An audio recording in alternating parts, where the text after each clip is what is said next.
कानपुर देहात में भीमराव अंबेडकर की जयंती समारोह के दौरान अकबरपुर क्षेत्र पहुंचे पूर्व आईपीएस और वर्तमान सरकार में समाज कल्याण मंत्री असीम अरुण ने अंबेडकर जी की जयंती पर आए हुए तमाम लोगों को अंबेडकर के कार्यों और हक अधिकार के बारे में अवगत कराया।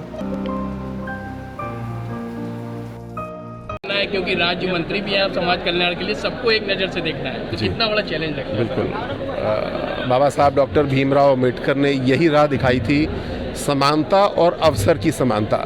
ये दो बातें बाबा साहब ने अपने भाषण में, अपने साहित्य में बार बार कहीं। और भारतीय जनता पार्टी की सरकार योगी जी के नेतृत्व में मोदी जी के विजन पर चलते हुए इसी बात के लिए दृढ़ संकल्पित है कि हम लोग अवसर की समानता को और आगे बढ़ा रहे हैं, समानता की ओर बढ़ रहे हैं, बराबरी की ओर बढ़ रहे हैं। पिछले 5 साल में बहुत अच्छे कार्य हुए, जिसका परिणाम हमने विधानसभा चुनाव में देखा कि मोहर लगी विकास के ऊपर, सुरक्षा के ऊपर और राष्ट्र के सम्मान के ऊपर। लेकिन आने वाले अब 5 साल में इसको और ऊंचाइयों पे हम लोग लेकर के जाएंगे। और मेरा परम सौभाग्य कि आदरणीय प्रतिभा शुक्ला दीदी जी द्वारा आज आमंत्रण मुझे दिया गया, अनिल भाई साहब द्वारा आमंत्रण दिया गया। और हम दोनों की टीम बड़ी मजबूत है, क्योंकि समाज कल्याण और महिला कल्याण के बीच में लगभग सारी सामाजिक योजनाएं पूरी हो जाती हैं। और हम लोग मिलकर संकल्पित हैं कि हर एक के लिए और सामाजिक न्याय का दायरा अब बढ़ता जा रहा है। जैसे 1947 में जब हमारा देश आज़ाद हुआ, संविधान फिर बना, तो अनुसूचित जाति जनजाति के लिए योजनाएं थीं, फिर पिछड़ी जातियों के लिए आई, महिलाओं के लिए आई, और अब ट्रांसजेंडर यानी किन्नर के लिए भी बोर्ड बना है। इकोनॉमिकली वीकर सेक्शन, आर्थिक रूप से पिछड़े व्यक्तियों को भी आरक्षण दिया गया। तो सामाजिक न्याय की परिभाषा बढ़ी है, उसमें जो कार्य हो रहे हैं वो भी बढ़े हैं, और जिसका प्रत्यक्ष प्रमाण है कि भारतीय जनता पार्टी के काम से सभी लोग प्रसन्न हैं और हम लोग को आगे बढ़ाने के लिए प्रोत्साहित कर रहे हैं। सर, आपने अखिलेश यादव की बात कही है कि वो कह रहे हैं कि अब बुलेट ट्रेन आ जाएगी तभी उनकी सरकार आएगी।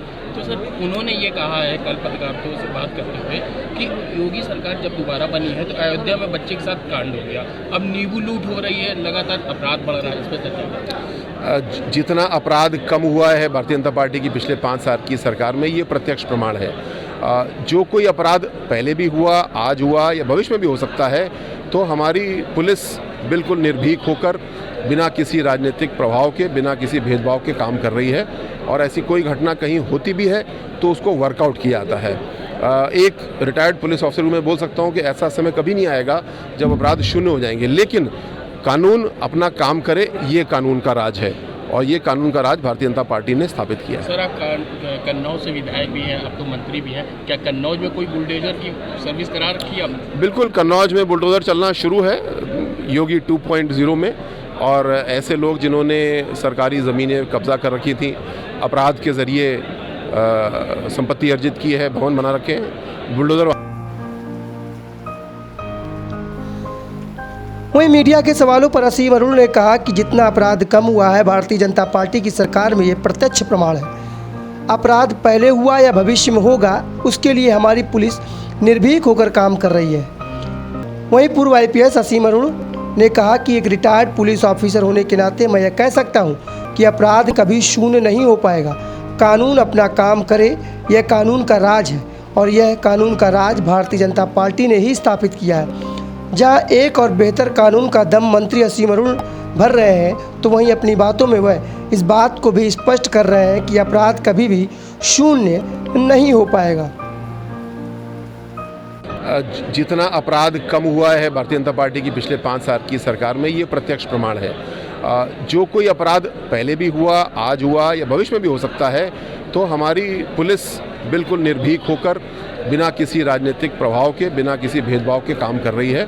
और ऐसी कोई घटना कहीं होती भी है तो उसको वर्कआउट किया जाता है। एक रिटायर्ड पुलिस ऑफिसर मैं बोल सकता हूँ कि ऐसा समय कभी नहीं आएगा जब अपराध शून्य हो जाएंगे, लेकिन कानून अपना काम करे, ये कानून का राज है, और ये कानून का राज भारतीय जनता पार्टी ने स्थापित किया है। सर, आप डाउनलोड करें अमर उजाला ऐप और पाएं खबरें लगातार। अगर आप ये वीडियो YouTube पर देख रहे हैं तो हमारे चैनल को सब्सक्राइब करें और बेल आइकन को दबाना ना भूलें। अगर आप Facebook पर ये वीडियो देख रहे हैं तो हमारे पेज को लाइक करें।